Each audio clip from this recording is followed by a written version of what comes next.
Welcome to our video lesson of Introduction to Ratios.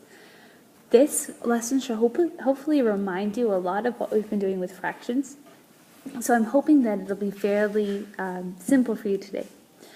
Ratios show us the relative size of two or more values. Relative. If you think of the word relative, it's kind of like your brothers, your siblings, people who are related to you. So relative means the size compared to another one. It means we're talking about comparisons. And ratios are really all about comparisons. So to start, we're going to write some ratios.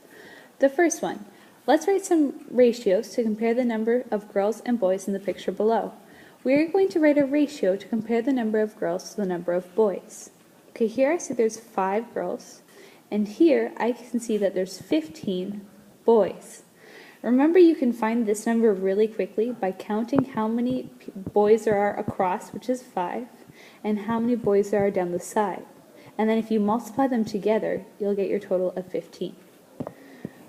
What we're going to do now is write a ratio. So in this case, we're comparing the number of girls to boys. And there's 5 girls, and there's 15 boys. Now to write a ratio, we put 2 dots in between here. This symbol here is called a colon. So we're doing 5 girls to 15 boys. The next one says boys to girls. So instead of writing the 5 first, I would write 15 first because we have 15 boys, but there's only 5 girls, so it would be 15 to 5. The next one says the total people to girls. Well, the total people would be these two numbers together, which is 20. So the total people would be 20 to the number of girls, which is still 5. This is one way to write a ratio. There's actually 3 ways to write it. You can write it in words. The first way is in words. The word that we're going to use is to. That's the really important word. So we could write the same one we did the first time, the girls to boys, as 5 girls to 15 boys. With the symbol is with the colon, the one that we used above. So it would be 5, and this again stands for the 2, 15. The last way is as a fraction, because we're actually comparing as a fraction. So we could write it this way with 5 girls to 15 boys. Alright, here we're going to talk about 2 soccer teams. Our first one here and our second one here. Our first team won 2 games, lost 1 game, and tied 4 games. How many games did the team play in total? So we can find that number by adding up all our numbers. 2 plus 1 gives us 3, plus the 4 is 7 games. What is the ratio of games won to total games? Alright, how many games has this team won? This team has won 2 games. And how many games have they played in total? They have played 7 games in total. So this ratio would be 2 to 7. Okay, a second soccer team won 2 games, lost 3 games, and tied 2 more games. How many games did this team play in total? So we have 2 plus 3, which is 5, plus 2 more would give us 7 games. Then we need to find the ratio of the number of games they won to total games. So in this case, the games they won 2 games, and the total number of games they played was 7 games. So the ratio of games won to total games would be 2 to 7. Okay, let's look back at these ratios. The first team was 2 to 7, the second team was 2 to 7. Can we use this ratio to tell which team has better results overall? Well, according to this ratio, both teams have won the same number of games. But if we look at their other data, something else might tell us something different. If we look at the number of games they've lost, this team lost 1 game, and this team has lost 3 games.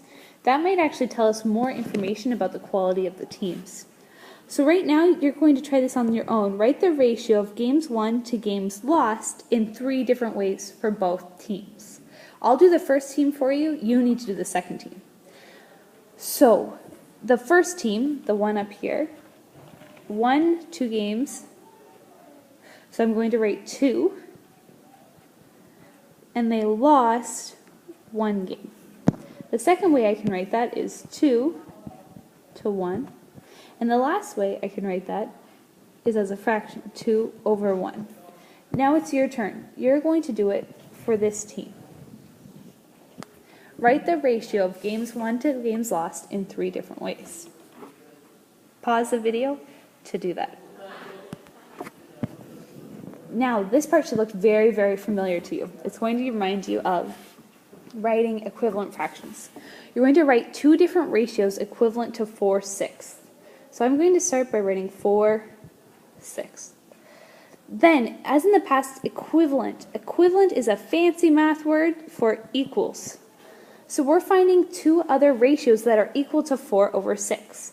Well, I can multiply 4 and 6 by any number I want, as long as it's the same number on both sides. So how about I choose the number 5? So I'm going to multiply 4 times 5, and that gives me 20. Then I'm going to do the same thing with my other fraction. What's 6 times 5? That will give me 30. These ratios are equivalent to each other or equal to each other because we've just multiplied them by a common factor. You can also, instead of multiplying, you can divide it by a common factor.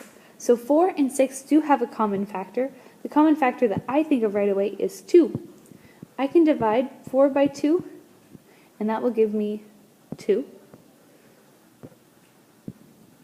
And then I can also divide 6 by 2, and that will give me 3. So 2/3 is equivalent to 4/6, which is also equivalent to 20/30. These are all equivalent to each other. Now it's your turn. Write 2 different ratios that are equivalent to both 10 to 35 and 7 to 21. Pause the video while you do it. Welcome back. You might have gotten different things, but some potential equivalent ratios you could have gotten are not 5. 2, 10 divided by 5 gives me 2, and 7, 2 to 7. Another one, 20 to 70. Those are 2 equivalent fractions. Okay, over here, if I have 7 to 21, I can divide both those numbers by 7. 7 divided by 7 gives me 1, and 21 divided by 7 gives me 3. So this is the same thing as 1 to 3. If I want to make a bigger fraction, let's multiply it by 3. 7 times 3 gives me 21, and 21 times 3 would give me 63. So these are also equivalent ratios. The interesting thing, or something to keep in mind, if your first question was written in this format, your answer should be written in that format as well. So here, we wrote it in this format, so I wrote my answers in that format. Okay, this last one is writing a ratio in simplest form, which again, you've seen before. Remember, something's in simplest form if the only common factor between the 2 numbers is 1.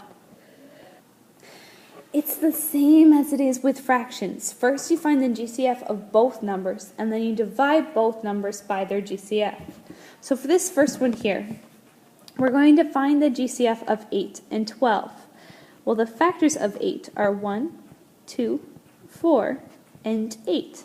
And the factors of 12 are 1, 2, 3, 4, 6, and 12. So their greatest common factor is 4. So I'm going to divide 8 by 4. 8 divided by 4 gives me 2.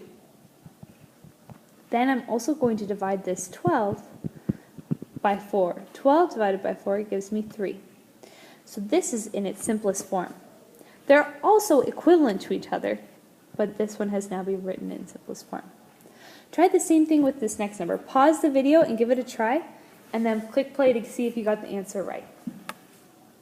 welcome back. I hope it went well. The GCF of 6 and 15 is 3. So I'm going to divide 6 by 3, that would be 2. Then I'm going to write it in the same format. 15 divided by 3 is 5. So in simplest form, this ratio can be written as 2 to 5. Okay, now it's time for you to do a little bit of practice. The first thing you're going to do is this page here.